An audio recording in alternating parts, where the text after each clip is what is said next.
بسم اللہ الرحمن الرحیم۔ اب جو ہمارا اگلا ٹاپک ہے وہ ناول کے حوالے سے شروع ہو رہے ہیں۔ اس سے پہلے ہم داستانیں پڑھ چکے ہیں، داستان کے بارے میں جان چکے ہیں اور 2 داستانیں بھی پڑھ چکے ہیں، جیسے کہ باغ و بہار اور فسانہ عجائب۔ تو اب اگلے جو ہمارے ٹاپک ہیں 5 وہ ناول ہیں، تو اس لیے ہم سب سے پہلے یہ جانتے ہیں کہ ناول کیا ہے۔ ناول انگریزی زبان کا لفظ ہے جس کے معنی انوکھا یا نرالا کے ہیں۔ قصے یا کہانی کا ایسا انداز جس میں زندگی کی قریب کی حقیقتوں کو خیالی سطح پر ایسے بیان کیا جائے کہ وہ حقیقت نہ ہوتے ہوئے بھی حقیقت کی نشاندہی کرے۔ ایسے قصے یا کہانی کو ناول کہا جاتا ہے۔ کسی قصے یا کہانی میں زندگی کے قریب کے کردار جو خیالی انداز سے پلاٹ میں شامل کیے جاتے ہیں اور جن پر حقیقت کا گمان ہو، اسے ناول کا موقف حاصل ہے۔ قصے میں ندرت کو شامل کرتے ہوئے کرداروں اور ان کے عمل کا مربوط بیان میں پیش کرنا ناول ہے، جو حقیقت نہ ہوتے ہوئے بھی حقیقت کی جھلکیاں پیش کرنے میں کامیاب ہو جاتا ہے۔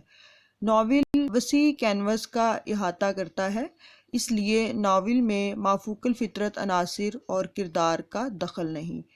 ناول کا قصہ، پلاٹ، کردار اور مناظر سب کچھ خیالی ہونے کے باوجود حقیقت کی گنجائش باقی رکھتے ہیں، اور اسی حقیقت کی بنیاد پر ناول کو داستان سے مختلف صنف نثر کا درجہ حاصل ہے۔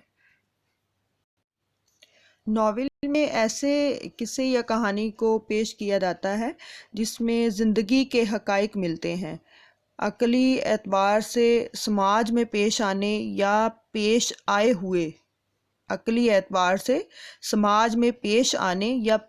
ہوئے واقعے کو بھی ناول کے روپ میں پیش کیا جاتا ہے، جس میں حقیقت نگاری کو پیش نظر رکھا جاتا ہے۔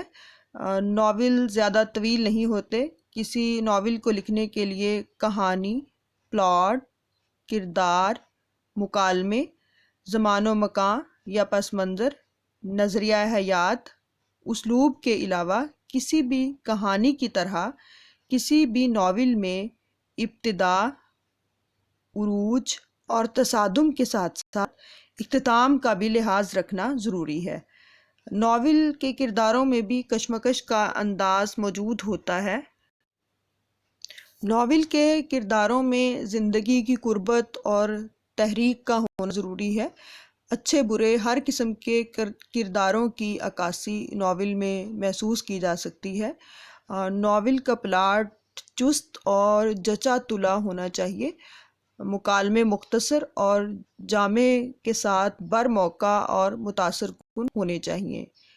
نیکی اور سچائی کی ازلی فتح اور برائی کے علاوہ ہر قسم کی بے راہ روی کے خاتمے کے لیے کرداروں کے ذریعے پلاٹ میں تصادم کو شامل کیا جاتا ہے۔ تصادم یا ٹکراؤ کا لمحہ ناول میں اس وقت آتا ہے جب کہانی نقطۂ عروج کو پہنچتی ہے۔ پلاٹ وہ بنیادی ضرورت ہے جو کئی کرداروں کے آپسی ربط و ضبط کے ذریعے کہانی کا آغاز اور ان کے کرداروں میں اختلاف کی وجہ سے نقطۂ عروج اور تصادم کی فضا پیدا کرتا ہے، جس کے بعد کہانی کو کسی ایک نقطے پر لے جا کر اختتامی مرحلہ پیدا کیا جاتا ہے۔ باقی مزید تفصیل جو ہے وہ چونکہ آپ پڑھ رہے ہیں تو ناول کے حوالے سے آپ نے پڑھا بھی ہوگا، تو ہم آگے بات کرتے ہیں ڈیپٹی نذیر احمد پر، چونکہ ہم ان کے ناول ابن الوقت کا جائزہ لیں گے، اور ابن الوقت کا جائزہ لینے سے پہلے ہم ڈیپٹی نذیر احمد کے احوال و آثار کہہ لیں یا ان کی حیات اور حالات پر ایک نظر ہم ڈالتے ہیں کہ وہ کون تھے، کیا تھے۔ تو سب سے پہلے جو ہے وہ ہم بات کریں گے شمس العلماء مولوی ڈیپٹی نذیر احمد کا شمار سر سید کے ارباب خمسہ میں ہوتا ہے۔ ان کی شخصیت بڑی پہلودار تھی۔ وہ عالم دین تھے، مترجم قرآن تھے، قانونی کتابوں کے کامیاب تراجم بھی انہوں نے کیے، اردو کے ادیب، ناول نگار اور اپنے زمانے کے بلند پایہ خطیب اور مقرر تھے۔ انہوں نے جس محنت، ہمت، لگن سے سر سید کے منصوبوں کو آگے بڑھایا، خواجہ الطاف حسین حالی کے علاوہ سر سید کے دوستوں میں شاید ہی کسی نے اتنی لگن سے کام کیا ہو۔ ہم جب پہلے سیمسٹر میں آپ سر سید کو، حالی کو، ان کو پڑھ چکے ہیں، تو اس لیے ان کی تفصیل جاننا یا بتانا ضروری نہیں سمجھتی، آپ پہلے سے جانتے ہیں۔ پیدائش سے پہلے ہم ڈپٹی نذیر احمد کی خاندانی پس منظر کا ایک مختصر سا جائزہ لیتے ہیں۔ نذیر احمد کا تعلق صاحب علم گھرانے سے تھا۔ نذیر احمد کے جد اعلیٰ شاہ عبدالغفور اعظم پوری بجنور اپنے وقت کے مشاہیر اولیاء اللہ اور حضرت شیخ عبدالقدوس گنگوہی کے خلفاء میں سے تھے۔ بڑے باوصف، زندہ دل اور صاحب کرامت بزرگ تھے۔ نذیر احمد کو اپنے جد امجد اور مورث اعلیٰ کی روحانیت اور مذہبی خدمات پر بڑا ناز تھا۔ انہوں نے اس کا ذکر بڑے ہی فخر و افتخار کے ساتھ کیا ہے۔ ایک جگہ لکھتے ہیں، مجھ کو اس بات کا فخر ہے کہ ابان جد موروثی مسلمان ہوں۔ تو اس طرح نذیر احمد کے والد مولوی سعادت علی اپنے جد امجد شاہ عبدالغفور اعظم پوری کی 8ویں پیڑھی سے تعلق رکھتے تھے۔ آپ کی تیسری اور چوتھی پیڑھی میں شاہ مبارک اور شاہ حاتم بھی شامل ہیں۔ مولوی سعادت کی کل 6 اولادیں ہوئیں: علی احمد، نذیر احمد، ضمیر احمد، جلیہ، متیہ، چھوٹی لڑکی، یعنی 3 بیٹے اور 3 بیٹیاں۔ نذیر احمد کا نمبر دوسرا تھا۔ اب ہم بات کرتے ہیں ان کی پیدائش پر۔ نذیر احمد اپنے ننیھال ریہڑ، پرگنہ فضل گڑھ، تحصیل نگینہ، ضلع بجنور، مغربی اتر پردیش میں 6 دسمبر 1836 بروز شنبہ کو پیدا ہوئے۔ تاریخ ولادت کے سلسلے میں کوئی مستند شہادت موجود نہیں ہے، لیکن ان کے پہلے سوانح نگار سید افتخار علی بلگرامی نے بہت چھان بین کے بعد یہ تاریخ متعین کی ہے، مگر ڈاکٹر افتخار احمد صدیقی نے اپنے تحقیقی مقالہ مولوی نذیر احمد دہلوی احوال و آثار میں اس کی تردید کرتے ہوئے سن پیدائش کا تعین 1831 کیا ہے۔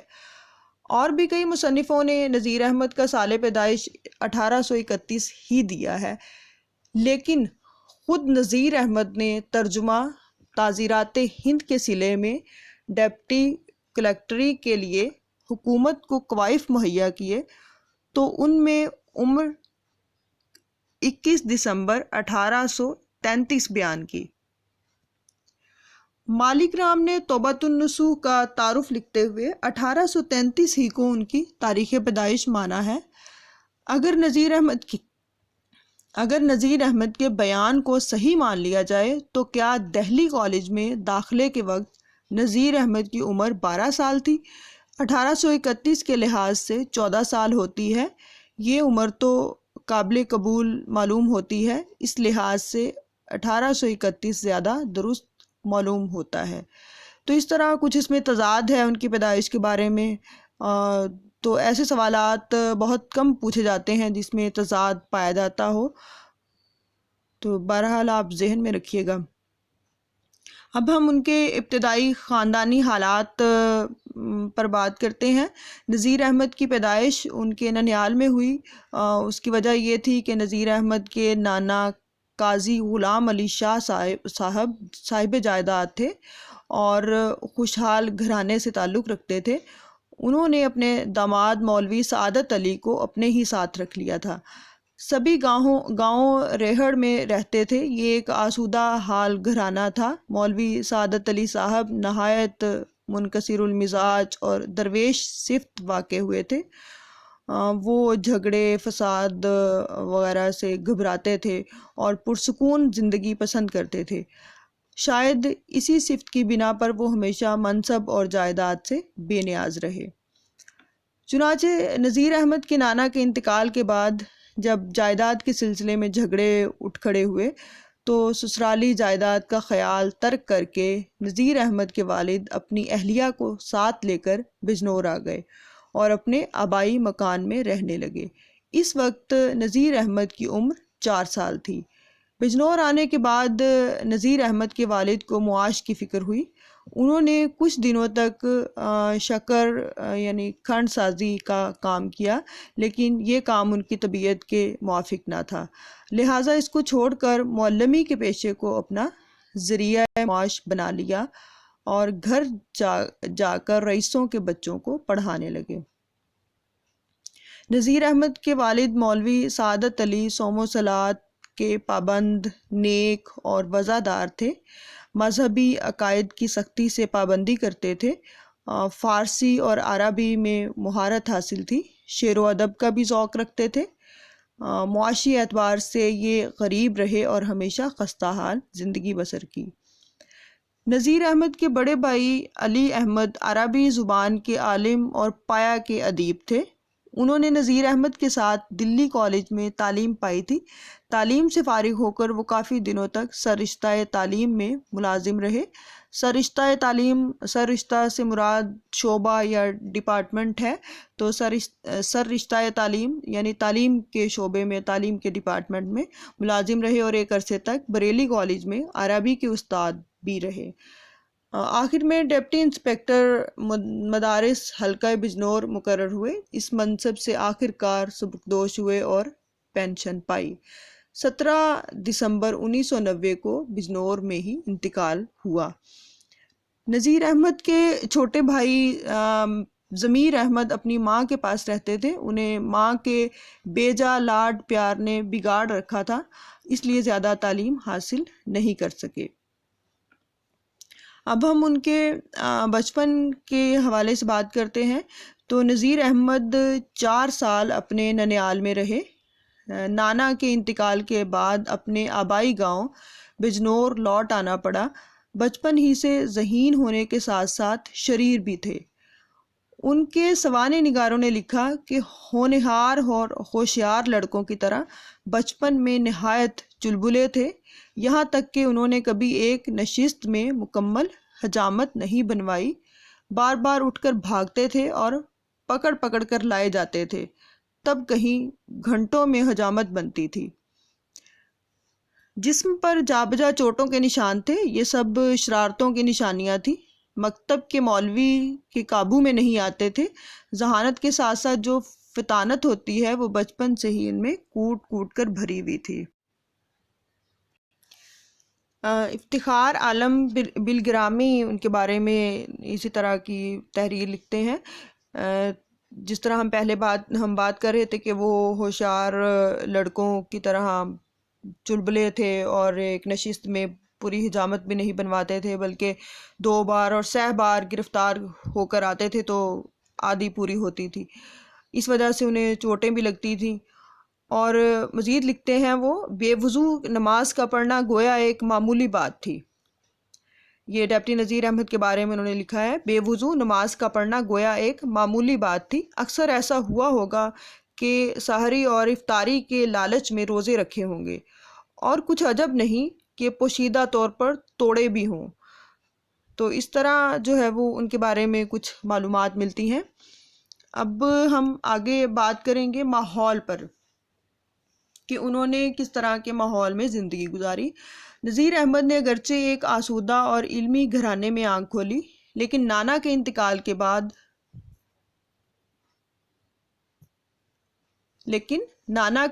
کے بعد والد مالی دشواریوں سے دوچار ہوئے۔ اس پر 6 اولاد کی پرورش کا بوجھ نتیجتاً دشواریاں مانے رہیں اور صحیح طریقوں سے سب کی دیکھ بھال نہ ہو سکی، اور اس کا پورا اثر نذیر احمد کی پرورش اور ان کی تعلیم پر پڑا۔ تعلیمی سلسلے میں مکتب سے لے کر دلی کالج تک انہیں مالی دشواریوں سے دوچار ہونا پڑا۔ مکتب میں تو دوسروں کے ٹکڑوں پر گزارا ہوا، لیکن وہ ہمیشہ ذہنی اذیت سے دوچار رہے۔ مدرسے کے ماحول اور وہاں کے حالات سے بھی وہ مطمئن نہیں تھے، مولویوں کے رویے سے بھی وہ خوش نہیں تھے۔ ان سب باتوں کا اثر ان کی تعلیم اور ان کی پرداخت پر پڑتا رہا۔ ذہنی نشوونما میں بھی ان کے کافی اثرات مرتب ہوئے، جو مولویوں سے نفرت اور مدرسہ کی تعلیم کی مخالفت کی شکل میں ظاہر ہوا۔ ملکی اور سماجی حالات بھی بہتر نہ تھے۔ 19ویں صدی کا عہد نہ صرف ہندوستان بلکہ عالمی تاریخ میں بھی ایک اہم باب کی حیثیت رکھتا ہے، تباہی و بربادی اور خون ریزی کے لحاظ سے بھی، ترقی اور کامرانی کے زاویے سے بھی۔ نذیر احمد نے اس سیاسی اتھل پتھل کے دور میں آنکھ کھولی اور پرورش پائی۔ ایک متوسط مسلم گھرانے کے فرد ہونے کی حیثیت سے انہوں نے اپنے گرد و پیش کے حالات سے بھی اثرات قبول کیے، اور ان تمام چیزوں نے مل کر ان کی ذہن سازی کی۔ انہوں نے اپنے ناولوں کا مواد اسی عہد کے شمالی ہند کے متوسط معاشرے سے حاصل کیا ہے۔ نذیر احمد کا گھرانہ علمی اور مذہبی تھا، اور بڑی حد تک روحانی بھی۔ اسلامی روایات کا پاس و لحاظ اس قدر تھا کہ ان کے والد کو ان کا بھیک مانگنا اور مرنا پسند تھا، مگر انگریزی سیکھنا پسند نہ تھا۔ ان کے والد نے اپنی زندگی میں کبھی انگریزی علاج نہیں کرایا۔ ان کا خیال تھا کہ انگریزی دواؤں میں شراب کی آمیزش ہوتی ہے۔ نذیر احمد کا ماحول اور معاشرہ جدید تعلیم کو مشتبہ نگاہوں سے دیکھتا تھا، یعنی شک کی نگاہوں سے، اور نذیر احمد کے ابتدائی افکار کی تشکیل میں ان سب باتوں کا بڑا دخل تھا۔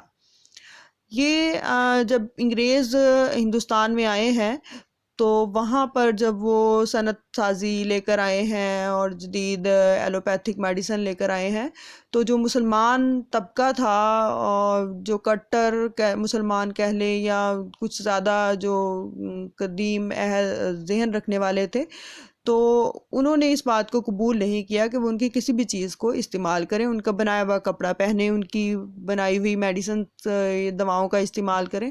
تو اس طرح یہ مسلمانوں میں ایک چیز جو ہے وہ پائی گئی ہے۔ اب ہم بات کریں گے ان کی ابتدائی تعلیم پر۔ نذیر احمد کی ابتدائی تعلیم روایت کے مطابق گھر پر ہوئی۔ ان کے والد ان کے پہلے استاد تھے، انہوں نے کچھ دن ان کو خود پڑھایا، پھر مکتب میں داخل کر دیا۔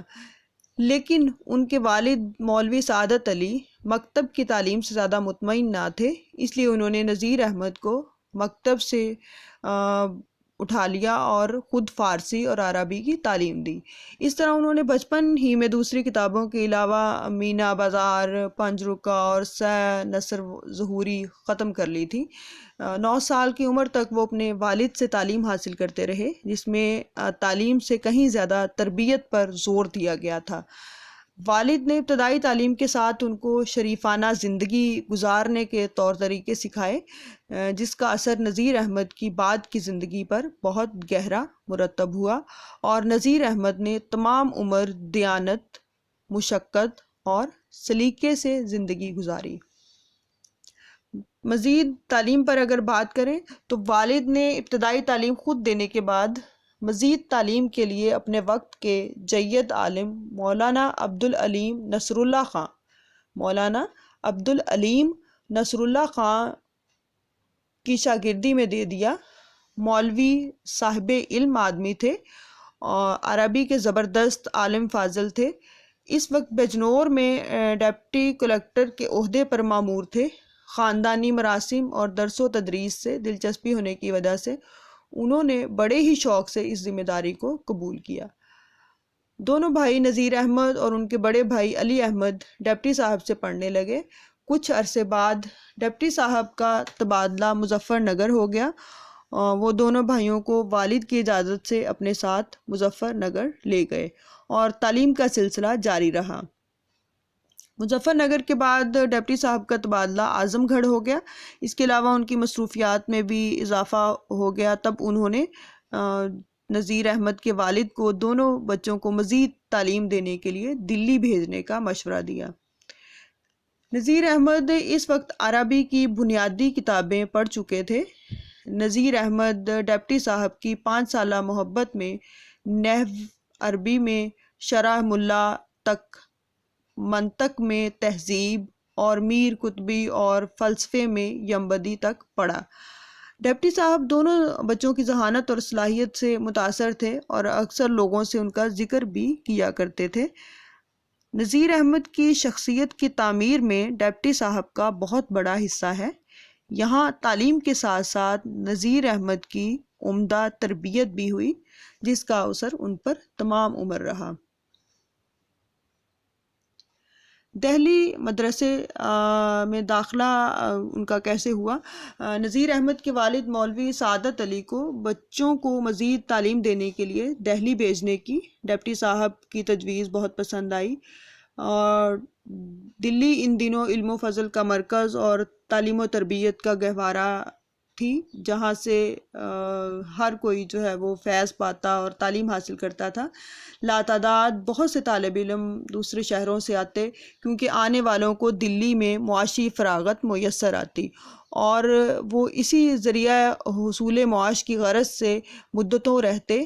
دلی آئے ہوئے یہ طلباء دینیات کے مدارس میں جو اکثر مسجدوں سے ملحق ہوتے داخل ہوا کرتے تھے۔ یہاں رہائش کا بندوبست دشوار نہ تھا، اور طالب علم کے کھانے کا مفت انتظام بھی ممکن تھا۔ سعادت علی کی اتنی حیثیت نہ تھی کہ وہ ان بچوں کا خرچ برداشت کر سکیں، چنانچہ سعادت علی دونوں بچوں کو لے کر دہلی پہنچے اور مولوی عبدالخالق صاحب پیش امام متولی شاہی مسجد کے سپرد کر دیا۔ مولوی صاحب نے بچوں کے پنجابی کٹرے کی مسجد میں رہنے کا انتظام کیا۔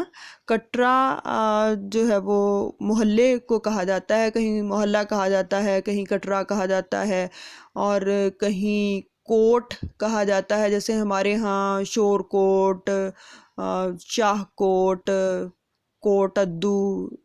تو اس طرح سندھ میں جب ہم جاتے ہیں تو سندھ میں اسے گوٹ کہا جاتا ہے، یا آپ نے سنا ہی ہوگا کہ وہاں پر گوٹیں جو ہیں وہ پائی جاتی ہیں، تو یہ محلے کو کہا جاتا ہے۔ اس محلے کی اورنگ آبادی مسجد میں عربی کا مدرسہ قائم تھا۔ یہاں مولوی عبدالخالق درس دیتے تھے۔ اس مدرسے میں نذیر احمد کو داخل کرایا گیا۔ یہاں نذیر احمد کو پریشانیاں بھی چھپانا پڑیں، اور بعض ایسے تجربے ہوئے جن کی تلخی آخری وقت تک باقی رہی۔ ان کی یہ زندگی بڑی دلچسپ بھی ہے اور سبق آموز بھی۔ نذیر احمد کی علمی زندگی کے ساتھ ساتھ عملی زندگی کا آغاز یہیں سے ہوتا ہے۔ اس زمانے میں درس و تدریس کا انتظام زیادہ تر مسجدوں کے اماموں یا متولیوں کے ہاتھوں میں ہوتا تھا، جن کا سلوک طالب علم کے ساتھ بہت خراب تھا۔ یہاں زیادہ تر غریب اور نادار طلباء دور سے تعلیم حاصل کرنے آتے تھے، اور ان کے کھانے کا کوئی معقول انتظام نہیں تھا، بلکہ ان کو اپنے کھانے کا انتظام خود کرنا پڑتا تھا۔ اس کی 3 صورتیں تھیں۔ بڑے طالب علم ٹیوشن کرتے تھے، کچھ یعنی وہ ٹیوشن پڑھاتے تھے، کچھ طلباء دوسری مسجدوں میں امام یا مؤذن کی خدمت سر انجام دیتے تھے، اور اس کے عوض کھانا اور کپڑا پاتے تھے۔ تیسرا گروہ ان لڑکوں کا تھا جو پنجابی مسلمانوں کے گھروں سے روٹیاں مانگ کر اپنی گزر بسر کرتے تھے۔ یہ کم سن طلباء ہوتے تھے، ان کو مولویوں کے زنان خانے میں خدمت گار کے فرائض انجام دینے پڑتے تھے، اور اس طرح وہ اپنا پیٹ بھرتے تھے۔ نذیر احمد ان دونوں گروپوں میں شامل تھے۔ دلی کے لوگ خوشی و غم کے موقعوں پر اسلامی درسگاہوں میں زیر تعلیم طلباء کو کھانے پر بلاتے تھے، جیسا کہ آج کل بھی ہمارے ہاں بھی ہوتا ہے۔ ایسے موقع پر نذیر احمد بھی ان طلباء میں شامل ہوتے تھے۔ نذیر احمد نے ان سب باتوں کا ذکر کئی جگہ کیا ہے۔ دہلی کے ایک کانفرنس میں کہتے ہیں، اکثر طالب علم باری باری سے دونوں وقت پنجابیوں کے گھروں سے ٹکڑے مانگ کر لاتے اور آپس میں بانٹ کر کھاتے، اور انہی میں ایک میں بھی تھا۔ اور ایک جگہ بڑے فخر کے ساتھ بیان کرتے ہیں، یہ لوگ اکثر مسجدوں میں رہتے اور صدقات پر گزران کرتے، کسی کو آر کا موجب ہو تو ہو، مگر میں اس کو فخراً بیان کرتا ہوں کہ میرے طالب علمی کا ابتدائی حصہ اسی طرح بسر ہوا ہے۔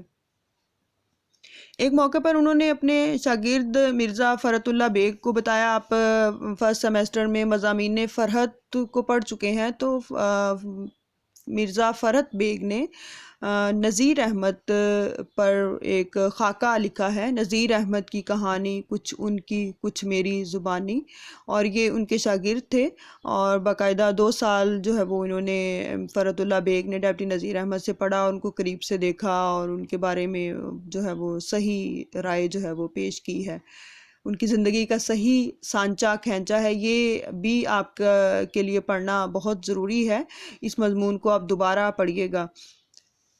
لکھتے ہیں، پڑھنے کے علاوہ میرا کام روٹیاں سمیٹنا بھی ہوتا تھا۔ صبح ہوئی اور میں چھبڑی لے کر گھر گھر روٹیاں جمع کرنے نکلا۔ کسی نے رات کی بچی ہوئی دال ہی دے دی، کسی نے قیمے کی لگدی ہی رکھ دی، کسی نے 2-3 روٹیوں پر ٹرخایا۔ غرض ہر رنگ کا کھانا جمع ہو جاتا۔ تو گویا ان دنوں نذیر احمد کی گزرے اوقات صدقہ و خیرات پر تھی اور گداگری کی زندگی تھی۔ انہوں نے اپنے ایک لیکچر میں بھی یہ کہا ہے کہ میری زندگی کا بدترین وقت تھا۔ اور ذرا عمر میں مطلب کچھ چھوٹے چھوٹے لگتے تھے، قد کی وجہ سے کچھ زنان خانے میں اور یہ خدمت گزاری کے فرائض ان سے دلوائے جاتے تھے، اور ان کا کام جو ہے وہ بازار سے سودا سلف لانا، اوپر کے کاموں میں ہاتھ بٹانا، مسالہ پیسنا وغیرہ شامل تھا۔ تو وہ خود ہی ذکر کرتے ہیں کہ جو مولوی عبدالخالق کی پوتی ان سے مسالہ پسواتی تھی اور ان کے ہاتھوں کا دم نکل جاتا تھا۔ کبھی تو ہاتھ رک جاتا تو وہ ان کی انگلیوں پر بھٹا مارتی تھی، جس سے انہیں کافی تکلیف ہوتی تھی اور وہ درد سے کراہ اٹھتے۔ اس پر بھی سیر 2 سیر مسالہ پسوا لینے کے بعد ہی روٹی دیتی اور پھر گھر سے نکلنے دیتی۔ اس لڑکی کو گود میں لے کر بھی انہیں کھلانا بھی پڑتا تھا، لادے لادے ان کے کولے میں تکلیف ہونے لگتی۔ بعض اوقات ان کی بیجا ضد سے تنگ آ کر اسے مار بھی دیا کرتے۔ یہی لڑکی آگے چل کر نذیر احمد کی شریک حیات بنی۔ اس میں کچھ تھوڑی سی بحث پائی جاتی ہے۔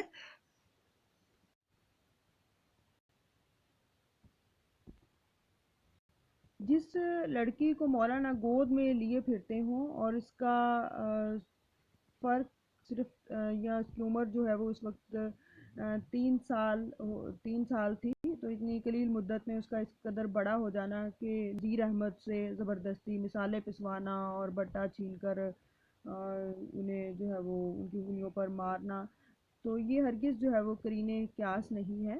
سوال یہ ہے کہ 1842-43 میں مولانا جس 1.5-2 سال کی بچی کو گود میں لیے پھرتے تھے،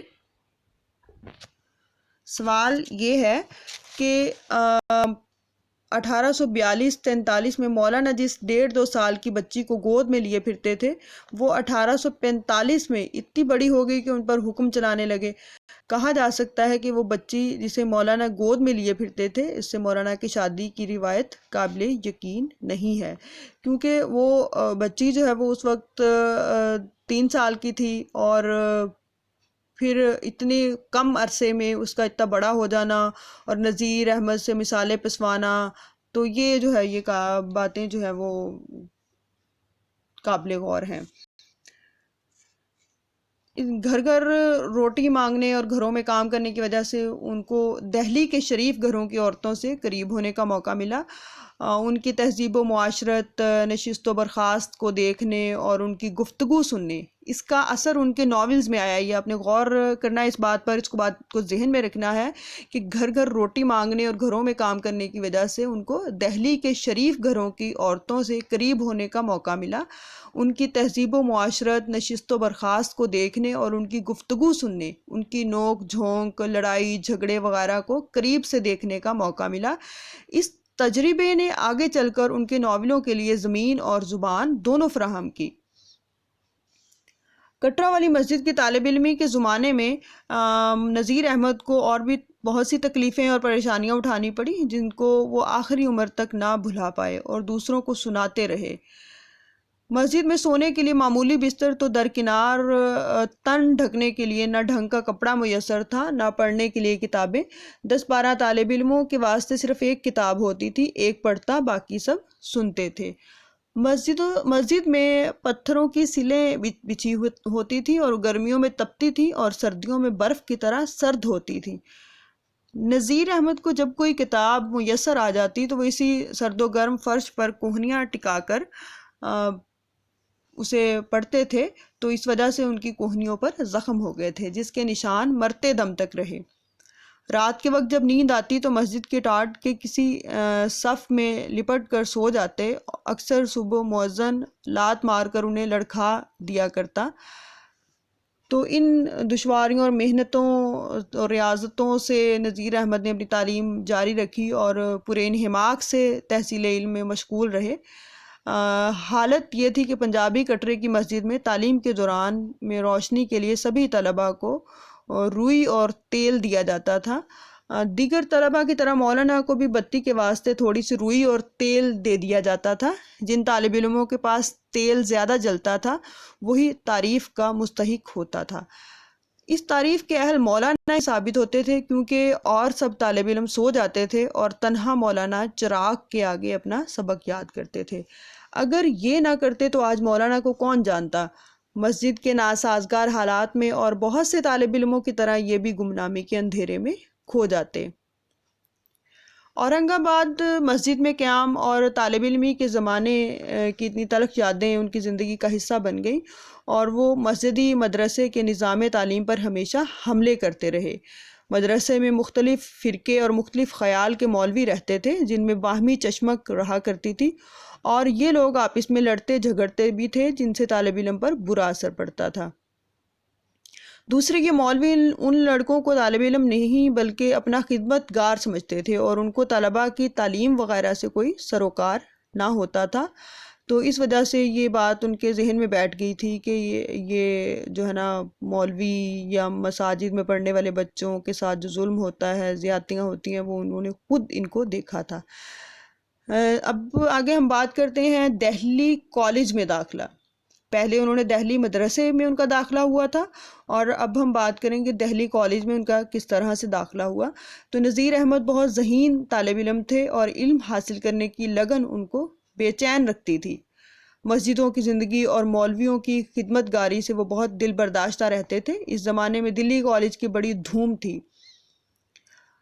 مسجد میں انہوں نے ختم قرآن کے بعد ادب پڑھنا شروع کر دیا، اور چند سال کی محنت میں معلقات، یہ عہد جاہلیت کے عرب شعراء کے قصائد کا ایک مجموعہ جو سبع معلقہ کہلاتا ہے تک پہنچ گئے تھے۔ تو یہ آپ نے سنا ہی ہوگا کہ عکاظ کے میلے میں جو قصائد پڑھے جاتے تھے، ان میں جو سب سے زیادہ پسند کیے جانے والے 7 قصائد خانہ کعبہ میں لٹکائے جاتے ہیں، تو انہیں لٹکائے جاتے تھے، انہیں کیا کہا جاتا تھا؟ سبع معلقہ۔ تو ایک دن اتفاقاً گھومتے پھرتے دلی کالج جا پہنچے۔ اس دن کالج میں نئے داخلے کے لیے امتحان تھے، جس کی وجہ سے بہت بھیڑ تھی۔ عربی کے مشہور عالم مفتی صدر الدین آزردہ، عربی کے مشہور عالم مفتی صدر الدین آزردہ زبانی امتحان لینے کے لیے آئے ہوئے تھے۔ طلباء، ان کے والدین اور رشتہ دار اور ان کے ساتھ شہر کے لوگ ان کی جھلک دیکھنے کے لیے بھیڑ لگائے ہوئے ہیں۔ نذیر احمد بھی تماشا دیکھنے کے شوق میں اس بھیڑ میں شامل ہو گئے۔ کچھ دیر بعد کسی ضرورت سے پرنسپل صاحب باہر نکلے تو بھگدڑ مچ گئی۔ ملازموں نے راستہ بنانے کے لیے لوگوں کی بھیڑ کو دھکا دیا، تو نذیر احمد کا پاؤں پھسلا اور وہ گر گئے۔ پرنسپل نے چھوٹے بچے کو گرتے دیکھا تو بڑھ کر اسے اٹھایا اور دلجوئی کی خاطر یوں ہی پوچھ لیا کہ کہاں پڑھتے ہو، کیا پڑھتے ہو؟ انہوں نے برجستہ جواب دیا، پنجابیوں کی کٹرے کی مسجد میں پڑھتا ہوں اور معلقات پڑھ رہا ہوں۔ پرنسپل نے جب ایک بھاری بھرکم کتاب کا نام سنا اور اس کے چھوٹے قد کو دیکھا تو حیرت میں پڑ گئے۔ اندر مفتی صاحب داخلہ لینے والے امیدواروں کا امتحان لے رہے تھے۔ پرنسپل نے نذیر احمد کو ان کے سامنے لے جا کے کھڑا کر دیا اور کہا، مفتی صاحب، یہ لڑکا کہتا ہے کہ میں معلقات پڑھتا ہوں، ذرا امتحان لے کر تو دیکھیے۔ مفتی صاحب نے سوالات پوچھے اور نذیر احمد نے بڑے ہی اعتماد کے ساتھ جوابات دیے۔ مفتی صاحب اور پرنسپل دونوں کافی متاثر ہوئے اور داخلے کی پیشکش کی اور پوچھا، کالج میں پڑھو گے؟ 4 روپے وظیفہ بھی ملے گا۔ نذیر احمد مسجد کے ماحول اور مولویوں کی خدمت گاری سے تنگ آ چکے تھے۔ سوچا کہیں یہاں بھی وہی سب نہ کرنا پڑے، اس لیے پوچھ بیٹھے کہ یہاں مجھے کیا کام کرنا ہوگا؟ جواب ملا، پڑھنا ہوگا۔ اور کیا کرنا ہوگا؟ نذیر احمد نے بخوشی فوراً حامی بھر لی۔ جنوری 1845 میں دہلی کالج میں داخل ہو گئے۔ انہوں نے اپنے بڑے بھائی علی احمد کا بھی داخلہ کالج میں کرا دیا۔ شروع سے ہی دونوں بھائیوں کو 4 روپے کے وظیفے ملنے لگے اور نذیر احمد کو مسجد کی جو گداگری والی زندگی تھی اس سے ہمیشہ ہمیشہ کے لیے نجات مل گئی۔ نذیر احمد دلی کالج کی عربی جماعت میں داخل ہوئے۔ دلی کالج میں نذیر احمد کے ہم سبق ساتھیوں میں مولانا محمد حسین آزاد، مولوی ذکاء اللہ،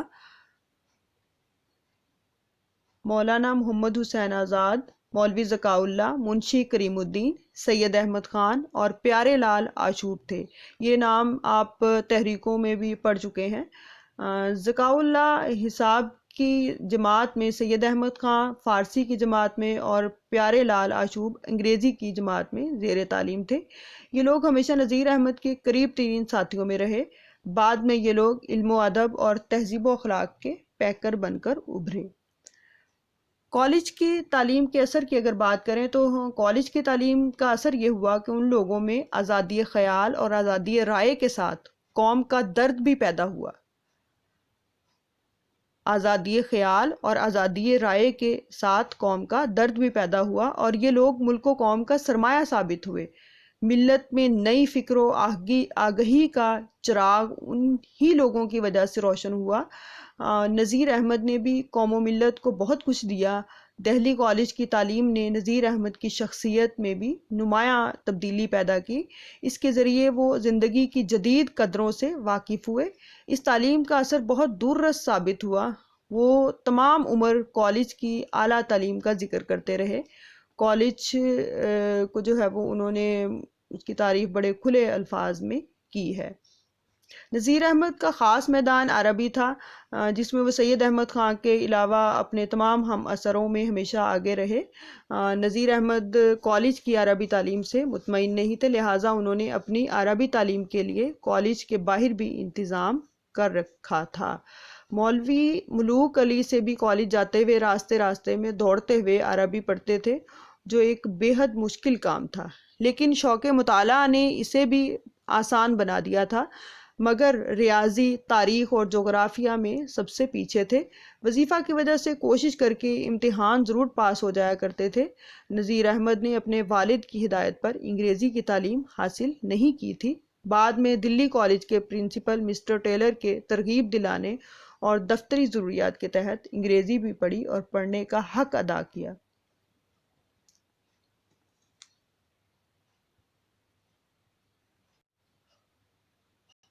دہلی میں سکونت اختیار کرنے کے سلسلے میں بات کریں تو یوں تو وہ نذیر احمد بجنور کے رہنے والے تھے، لیکن حصول تعلیم کے لیے ایک عرصہ دہلی میں گزارنے کے بعد ان کو دہلی سے ایک قسم کا لگاؤ سا ہو گیا اور وہ اس کو چھوڑنا نہیں چاہتے تھے۔ اس کے علاوہ دہلی کے کا ماحول علم و ادب کے لیے جو ہے وہ سازگار تھا اور یوں جو ہے وہ یہاں پر رہنے کا انہوں نے فیصلہ کر لیا۔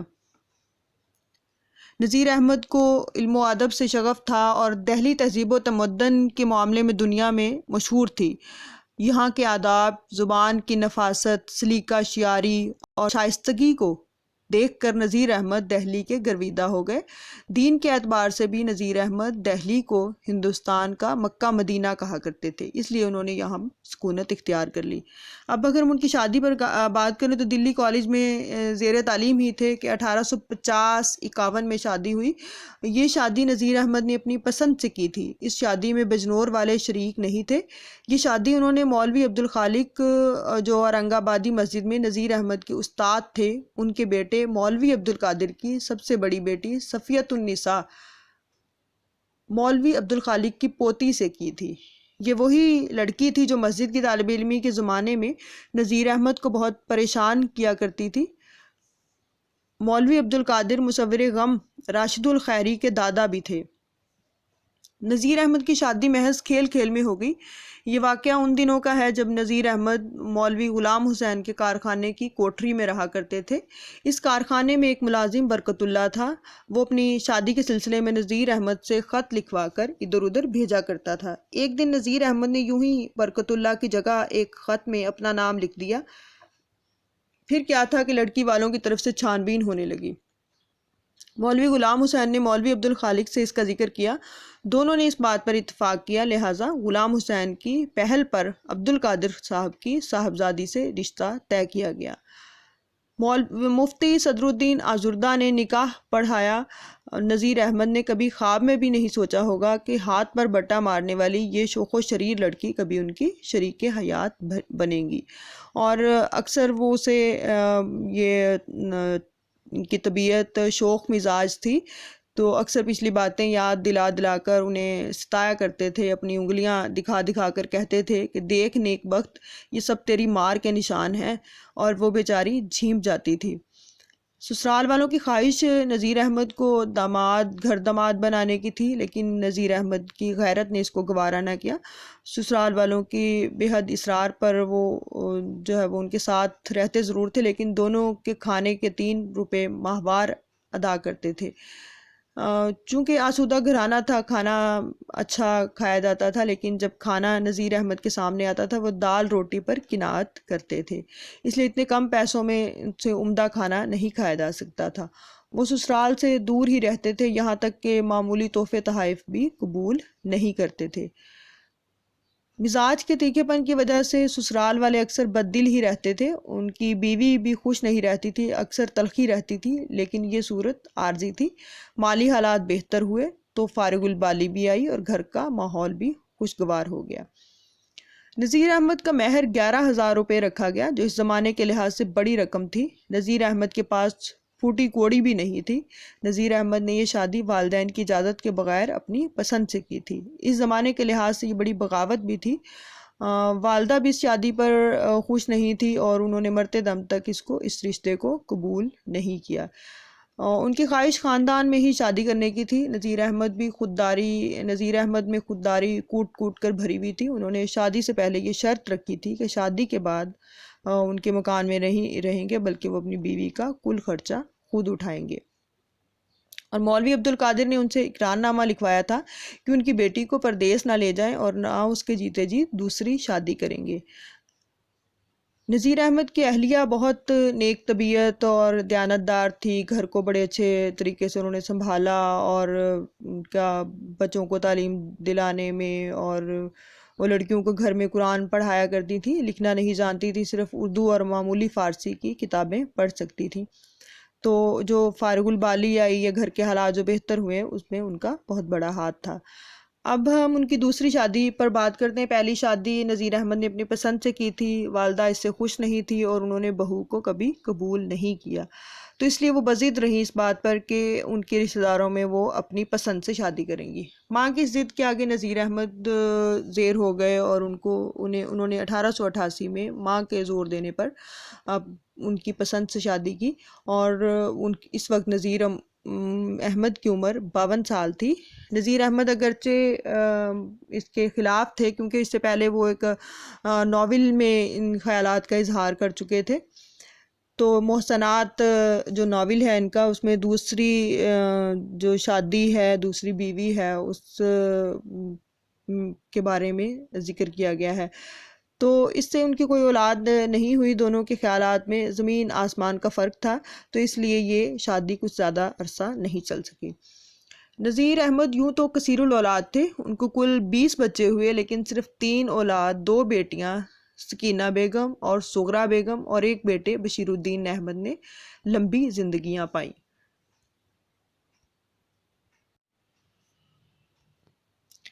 ملازمت کے سلسلے میں اگر بات کی جائے، جب دلی کالج میں زیر تعلیم تھے تو والد کا سایہ سر سے اٹھ گیا۔ گھر کی کفالت کے دوران تعلیم ہی جد و جہد شروع کر دی اور بہت حد تک کفالت کی ذمہ داری اپنے اوپر لے لی۔ تعلیم کے ساتھ ساتھ چکی کی مشقت کا یہ سلسلہ تو بہرحال عارضی تھا۔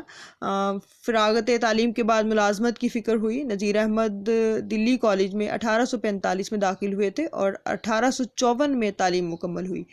ابھی دلی کالج سے فارغ التحصیل ہوئے کچھ دن ہی ہوئے تھے کہ نذیر احمد کو معلوم ہوا کہ پنجاب کے ضلع گجرات میں سر رچرڈ ٹیمپل ڈپٹی کمشنر مدارس قائم کرنے والے ہیں اور دلی کالج سے عربی کے 6 اساتذہ طلب کیے گئے ہیں۔ چونکہ عربی میں پورے کالج میں نذیر احمد سب سے بہتر طالب علم تھے، اپنی علمی استعداد اور لیاقت کے پیش نظر ان کو پوری امید تھی کہ ان کا انتخاب ہوگا، لیکن بعد میں ہوا یہ کہ ان سے کم لیاقت والے یا کم علم والے لوگ بھی سلیکٹ ہوئے، لیکن وہ نہیں ہوئے۔ لیکن خدا کا کرنا ایسا ہوا کہ ان 6 مولویوں جن 6 مولویوں کا انتخاب کیا گیا تھا، ان میں سے ایک اپنی علالت کے سبب آدھے راستے سے واپس لوٹ آئے۔ تب نذیر احمد کے لیے گنجائش کی صورت پیدا ہوئی اور ان کی جگہ نذیر احمد بھیجے گئے۔ نذیر احمد اس وقت اپنی تعلیم مکمل کر کے مولوی بن چکے تھے۔ اب دوسری ملازمت جو انہوں نے کی ڈپٹی انسپیکٹر مدارس کانپور، تو یہ نذیر احمد کی دہلی کی تہذیب کے پروردہ تھے۔ یہاں کی زبان اور تہذیب ان میں رچی بسی ہوئی تھی۔ پنجاب کی تہذیب اور زبان یہاں سے بالکل مختلف تھی۔ اجنبی ماحول، نامانوس زبان کی وجہ سے ان کا دل پنجاب میں نہیں لگا اور وہ دوسری ملازمت کے لیے کوشش کرنے لگے۔ کوشش کامیاب ہوئی اور وہ اجمیر اور کانپور سے بیک وقت ملازمت کی پیشکش ہوئی۔ اجمیر میں 100 روپے تنخواہ پر کالج میں عربی لیکچرر کی اور کانپور میں 80 روپے ماہوار پر ڈپٹی انسپیکٹر مدارس کی۔ نذیر احمد نے لیکچرر کے مقابلے میں ڈپٹی انسپیکٹر بننے کو ترجیح دی اور کانپور گئے۔ تیسری ملازمت ڈائریکٹر ابھی قدر ختم نہیں ہوا تھا۔ ڈائریکٹر تعلیمات ہنری اسٹراٹ ریڈ دہلی کے قلعے میں مقیم تھے۔ ان کے میر منشی مولوی کریم بخش تھے، جن کی وساطت اور ماسٹر رام چندر جو ریاضی کے استاد تھے، ان کی سفارش اور انگریز عورت کی جان بچانے کے صلے میں نذیر احمد کو دوبارہ الہ آباد میں ڈپٹی انسپیکٹر مدارس کے عہدے پر مامور کیا گیا۔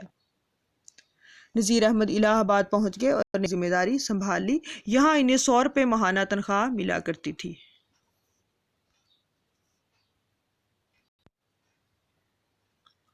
الہ آباد کے دوران قیام میں انکم ٹیکس ایکٹ جاری ہوا اور اس کے اردو ترجمے کی ضرورت محسوس کی گئی۔ انتخاب نذیر احمد کی طرف اٹھی۔ الہ آباد کے ڈپٹی کلکٹر میر ناصر علی خان نے ان کا نام تجویز کیا اور سر ولیم میور کی ایما پر ان کو یہ کام سونپا گیا۔ انہوں نے بہت ہی محنت سے اس کام کو انجام دیا۔ ولیم میور کو ترجمہ بہت پسند آیا۔ اب تک نذیر احمد کے پاس ڈپٹی انسپیکٹر کی ذمہ داریاں بھی تھیں، لہٰذا ولیم صاحب کے حکم پر انسپیکٹری کی ذمہ داریاں ان کو سبکدوش کر دیا گیا اور مکمل طور پر ترجمے کی ذمہ داری دے دی گئی۔ تعزیرات ہند نذیر احمد کا ایک اہم کارنامہ سمجھا جاتا ہے۔ اس ترجمے میں نذیر احمد نے جو قانونی اصطلاحات تجویز کی، ان سے بہتر اصطلاحات آج تک کوئی نہیں تجویز کر سکا۔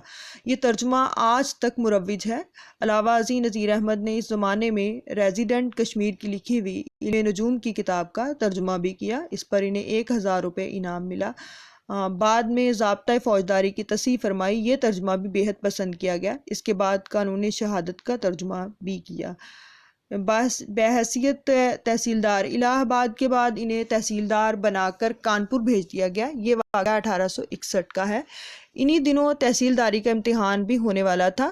نذیر احمد نے 3 ماہ کی محنت شاقہ کے بعد یہ امتحان بھی اول درجے سے پاس کر لیا اور وہ کل 2 برس تحصیلدار کے عہدے پر رہے، 1 سال کانپور میں اور دوسرے سال گورکھپور میں۔ اس ملازمت کے دوران بھی انہوں نے ضابطۂ فوجداری کے ترجمے پر نظر ثانی کی، جو تعزیرات ہند کا ہی حصہ ہے۔ ڈپٹی کلکٹر 1863 میں نذیر احمد کو تحصیلدار کے عہدے سے ترقی دے کر کانپور میں ڈپٹی کلکٹر بنا دیا گیا۔ حیدرآباد میں ملازمت نذیر احمد کی صلاحیت اور ان کے کارخانے یا ان کے کارنامے کی شہرت پورے ملک میں پھیل چکی تھی۔ جب ان کی شہرت دکن پہنچی تو نظام دکن کے وزیر سالار جنگ اول نے نواب محسن الملک کے ذریعے انہیں اعلیٰ عہدے کی پیشکش کی۔ نذیر احمد اس وقت اعظم گڑھ میں تھے۔ انہوں نے فوری طور پر اس پیشکش کو یہ کہہ کر قبول کرنے سے معذرت چاہی کہ ان کے کئی عزیز ان کی سرپرستی میں ہیں، اس سے جدا نہیں ہونا چاہتے۔ تو انہوں نے اس کے جواب میں لکھا کہ وہ ان عزیزوں کو ہمراہ لے آئیں، ان کو ساری سہولیات جو ہیں وہ دی جائیں گی۔ تو اس پر وہ رضامند ہو گئے اور اعظم گڑھ کی ڈپٹی کلکٹری سے 2 سال کی رخصت لے کر اپنے عزیزوں کے ہمراہ 1 اپریل 1877 کو حیدرآباد کے لیے روانہ ہو گئے۔ حسب شرط نذیر احمد نے اپنے عزیزوں میں اپنے بڑے داماد مولوی احمد حسین کو تعلقدار، چھوٹے داماد مولوی محمد شرف الحق کو مددگار بندوبست اور بیٹے مولوی بشیر الدین کو تعلقداری دلوائی، اور اس کے علاوہ اپنے سالے مولوی عبدالواحد کو ایک اعلیٰ عہدے پر فائز کرایا۔ 1877 سے 1885 تک پورے 8 سال نذیر احمد حیدرآباد میں اعلیٰ عہدے پر فائز رہے۔ نظام حیدرآباد کے انتقال کے کچھ دنوں بعد ریاست کے حالات بدلنے لگے، جس سے بددل ہو کر نذیر احمد نے 1885 کو ملازمت سے استعفیٰ دے دیا۔ اب انہیں جو نیا شوق پیدا ہوا ہے تجارت کا۔ نذیر احمد نے اپنے آخری ایام میں تجارت کا تجربہ بھی کیا، بڑے پیمانے پر کاروبار شروع کیا، لیکن اس کو سنبھال نہ سکے۔ بہت سے لوگوں کی مالی امداد کر کے تجارت شروع بھی کرائی، لیکن یہاں بھی نقصان زیادہ، فائدہ کم ہوا۔ بہت سے لوگوں نے ان کو روپیہ لوٹایا ہی نہیں، اس طرح ان کو لاکھوں روپے کا نقصان اٹھانا پڑا۔ وہ خود بھی اقرار کرتے ہیں کہ میں سچ کہتا ہوں، تجارت کے شوق میں 3 لاکھ روپیہ کھو بیٹھا ہوں، پھر بھی اس شوق سے باز نہیں آئے۔ نذیر احمد کے بیٹے مولوی بشیر الدین احمد نے لکھا ہے کہ اس کاروباری شوق میں نذیر احمد نے اپنی تمام دولت اڑا دی، اور ان کا جو ہے وہ کل جو انہوں نے ترکہ چھوڑا تھا بینک بیلنس، وہ صرف 75,000 روپے تھا۔ اساتذہ کی اگر بات کی جائے تو وہ پہلے استاد ان کے والد تھے، پھر دوسرے استاد مولوی نصر اللہ خان تھے، اور جو ہے وہ تیسرے استاد دہلی اورنگ آبادی مسجد میں قائم عربی مدرسے کے استاد مولوی عبدالخالق تھے۔ مدرسے سے نکل کر دلی کالج میں داخل ہوئے تو مولوی مملوک علی صاحب جو کالج میں عربی کے پروفیسر تھے ان سے تعلیم پائی۔ کالج میں عربی کے علاوہ فلسفہ اور ریاضی کی تعلیم بھی حاصل کی۔ الہ آباد کے دوران قیام میں انہوں نے انگریزی سیکھی۔ ان کے انگریزی کے استاد امین عدالت عبداللہ خان تھے۔ اس کے علاوہ انہوں نے سر ولیم میور اور ان کے داماد سے خط و کتابت کے ذریعے انگریزی سیکھی۔ پھر اعظم گڑھ کے قیام کے دوران بھی ایک انگریز سے انگریزی زبان میں توریت پڑھی۔ انگریزی کے علاوہ حیدرآباد میں قیام کے دوران تیلگو زبان بھی سیکھی۔ دہلی میں ایک پنڈت کنج من سے سنسکرت سیکھی۔ دیگر زبانوں سے واقفیت کے سلسلے میں اگر بات کی جائے تو نذیر احمد اردو، فارسی، عربی زبانوں کے ماہر تو تھے ہی، عربی میں بھی اس وقت ہندوستان میں چند گنے چنے لوگ ہی ان کے مرتبے کے تھے۔ انگریزی انہوں نے دلی کالج کے پرنسپل سینئر ٹیلر کے ترغیب دلانے پر سیکھی، اور اس میں ایسی مہارت حاصل کی کہ مشہور زمانہ کتاب تعزیرات ہند کا ترجمہ کیا، جو آج بھی اتنی ہی رائج ہے جتنی کہ اس وقت تھی۔ تو اگر ہم ان کے انعامات کی بات کریں تو پہلا انعام انہیں تعزیرات ہند کا ترجمہ کرنے پر ایک طلائی گھڑی، جس پر ان کا نام عطیہ گورنمنٹ ولایت سے کندہ ہو کر آیا تھا، سر ولیم میور نے ولایت سے منگوا کر دی تھی اور ڈپٹی کلیکٹری کے لیے نامزد کر دی گئی۔ دوسرا انعام انگریزی کتاب کالمز ہارنز کا ترجمہ سماوات کے نام سے کرنے پر حکومت برطانیہ نے 1,000 روپے دیا۔ تیسرا انعام جو انہیں ملا، میرات العروس پر 26 جنوری 1869 کو آگرہ میں منعقد دربار میں 1,000 روپے حکومت کی جانب سے lieutenant governor sir William Muir نے جیب خاص سے ایک کیمبرج کلاک دیا، جس پر مولانا کا نام کندہ تھا۔ مبادی الحکمہ پر بھی انہیں 500 روپے انعام ملا۔ بنات الناش پر 1872 میں 500 روپے انعام ملا۔ توبۃ النصوح کو 1874 میں 1,000 روپے کا انعام ملا۔ اعزازات جو ان کو ملے اس میں نذیر احمد کو ان کی علمی، ادبی اور سرکاری خدمات کے سلسلے میں سب سے پہلے گورنمنٹ برطانیہ نے 22 جون 1897 کو شمس العلماء کا خطاب عطا کیا۔ 2 اپریل 1902 کو ایڈنبرا یونیورسٹی نے LLD کی ڈگری دی۔ 28 دسمبر 1910 کو پنجاب یونیورسٹی نے DOL کی سند عطا فرمائی۔ 1857 میں ایک انگریز عورت کی جان بچانے کے سلسلے میں ایک طلائی تمغہ بھی دیا گیا۔ ممتحن انہوں نے درس و تدریس کے پیشے سے وابستہ تھے، اور اس کے مطلب یہ آپ نے ہم پیچھے وہ انسپیکٹر تھے، ڈپٹی کلیکٹر تھے، اس طرح مطلب وہ درس و تدریس کے پیشے سے وابستہ نہیں تھے، لیکن وہ پنجاب یونیورسٹی کے BA MA مولوی فاضل اور منشی فاضل کے عربی اور فارسی کے ممتحن بھی رہے۔ وہ پرچے خود ترتیب دیتے تھے، خود جانچتے تھے، اس کام میں کبھی کسی کی مدد نہیں لی۔ نذیر احمد پر آخری عمر میں داہنی طرف فالج کا حملہ ہوا، اور لیکن وہ اس میں علاج کرانے کے باوجود بھی صحت یاب نہیں ہو سکے۔ بالآخر 3 یا 4 مئی 1912 کی درمیانی شب میں بروز جمعہ کو انہوں نے دار فانی سے کوچ کر گئے۔ تدفین انتقال کے بعد دوسرے دن شاہ باقی باللہ میں سپرد خاک ہوئے۔ یہ جگہ نئی دہلی ریلوے اسٹیشن کے نزدیک نبی کریم سے ملحق ہے۔ اس قبرستان میں اولیاء اور دوسری عظیم المرتبت ہستیاں مدفون ہیں۔ یہ بہت ہی خاص قبرستان ہے۔ تو اس طرح جو ہے وہ ہم نے ایک جائزہ لیا کہ وہ کن حالات میں انہوں نے زندگی گزاری اور کن مراحل کو طے کیا۔ تو آپ کے لیے یہ جاننا اس لیے ضروری ہے کہ زندگی میں مصائب، مشکلات ہمیشہ درپیش رہتی ہیں، اور ان مشکلات کو ہم نے کیسے برداشت کرنا ہے۔ علم کی لگن جو ہے وہ آپ کے اندر ہونی چاہیے، اور علم کی لگن جو ہے وہ ہمیشہ کے لیے زندہ اور امر رکھتی ہے۔ اب ہم انہیں جانتے ہیں تو کس وجہ سے؟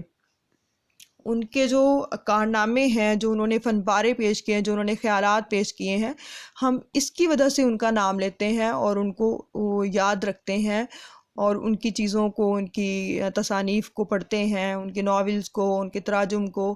تو یہ انہوں نے ایسے ہی سب کام نہیں کیے، بلکہ ان کے لیے جو ہے وہ انہیں سخت محنت، مشقت اٹھانا پڑی۔